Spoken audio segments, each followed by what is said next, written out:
another note, the Prime Minister, Dr. Barnabas Sibusiso Dlamini, has encouraged cabinet ministers saying that 2018 being their final year in office, they should relate their efforts to that of an athlete who when he or she is about to reach the finish line, they put more effort in order to make it to the finish line. The Prime Minister was speaking at the official opening of the Cabinet Ministers Retreat, which is held at Pikes Peak Hotel. We have a report. At the beginning of every year, Cabinet Ministers led by the Prime Minister Dr. Barnabas Sibusiso Dlamini host a retreat where they reflect on the previous year and plan for the year ahead. Before the start of the retreat, a pastor is invited to open with a word of prayer. And this year, Pastor Mduduzi Khoza of the Church of the Nazarene was invited, and his message focused on commitment at work being a lifelong goal.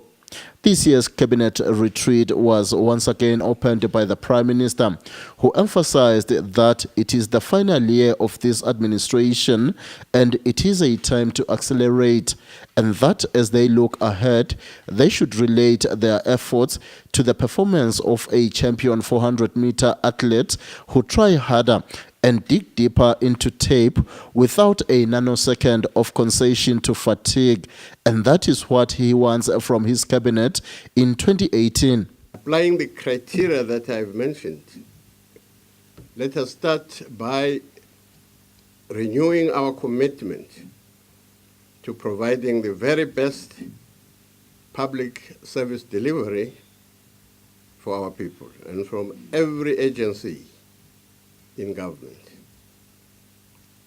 We are restrained for resources, so we must, in the first instance, aim to maximize our revenue, minimize our costs, and ensure we obtain best value for money in all our spending.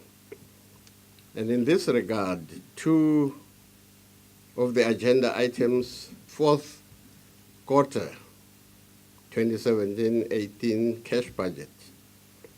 And secondly, in the form of a more lengthy projection and statutory obligation, the 2018-2019 annual budget itself.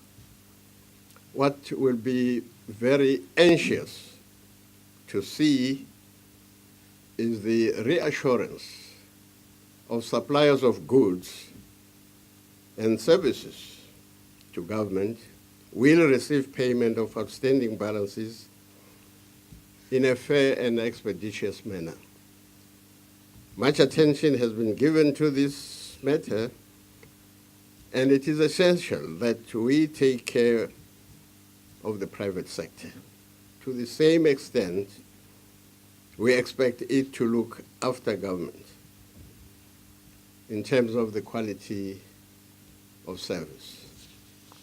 Our reliance on the inconsistent and unpredictable level of revenue from the Southern African Customs Union makes optimum resource maximization and control very difficult. Reducing our reliance on the source of revenue is on the agenda of this retreat. One technique available to us is to build up a reserve from any windfall gains from SACCO in order to accommodate the shocks when the payout drops precipitously. The Prime Minister highlighted that during the retreat, they will also discuss the new system of payments to the elderly grants, the two national events being the 50-50 celebrations and the national elections, the Youth Revolving Fund, and many other issues of national interest. The Deputy Prime Minister, Senator Paul Dlamini, said the retreat will serve as an opportunity to discuss key national issues and be able to brainstorm at a venue away from the distraction of office work. The Deputy Premier says they welcome this opportunity to work resourcefully to plan ahead for the final year of this administration. Reporting for Swazi TV News, I'm Sibusiso Ngubane in Pikes Peak.